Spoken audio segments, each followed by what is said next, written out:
regarderez ce que j'ai fait et vous direz...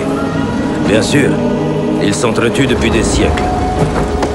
Mais la vérité est que je ne suis pas un monstre. Je suis comme vous. Puisse Dieu avoir pitié de nous tous.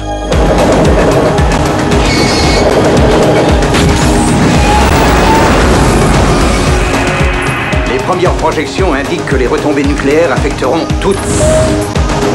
Ce n'était pas un accident, monsieur. C'est un acte terroriste. Il me faut un officier de liaison venant des services secrets avec des contacts chez les Russes. Et assurez-vous qu'il accepte les ordres d'une femme. Lieutenant-colonel Tom Deveau au rapport. Selon vos ordres, mademoiselle. Voilà comment ça marche. Les bons, c'est nous. Ils traquent les méchants. Et ils ne portent pas de chapeau mou. Quand on est le patron depuis plus de 2 semaines, on sait ça. 3 semaines. Si je voulais voler des armes nucléaires, seriez-vous l'homme à qui je dois m'adresser? Seriez-vous cet homme? T'aurais dû prendre le fric, Hans! C'est ça votre plan génial? Oui, c'est ça, mon plan! Vous ne ferez rien sans en avoir l'autorisation. Mais pour qui vous me prenez? Pour un connard? Un abruti? Un imbécile? Je ne vous prends pas pour un imbécile. Non! Mon enthousiasme me joue parfois des tours. Satellite de poursuite! Trouvez-moi ce camion! Bon.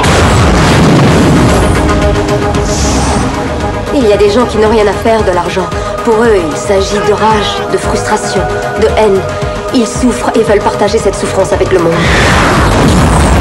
Un type s'est enfui avec la bombe. Vous n'êtes plus dans votre bureau de Washington. Vous êtes dans le monde réel. Et nous avons une arme de destruction de masse qui va entrer aux États-Unis. Tirez-lui dessus! Tirez-lui dessus! Tirez-lui dessus! Ce n'est pas notre guerre. Ça l'est maintenant.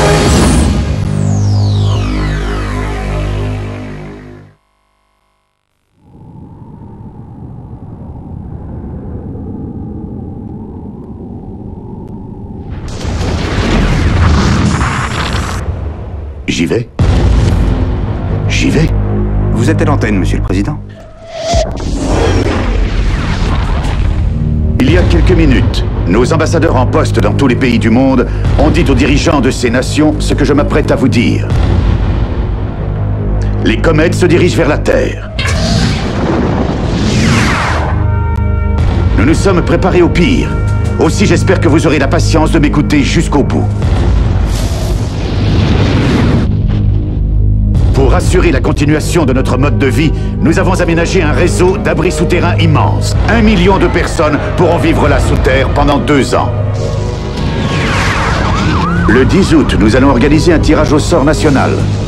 Un ordinateur sélectionnera au hasard 800 000 Américains qui se joindront aux 200 000 scientifiques, enseignants, soldats et artistes qui ont d'ores et déjà été choisis.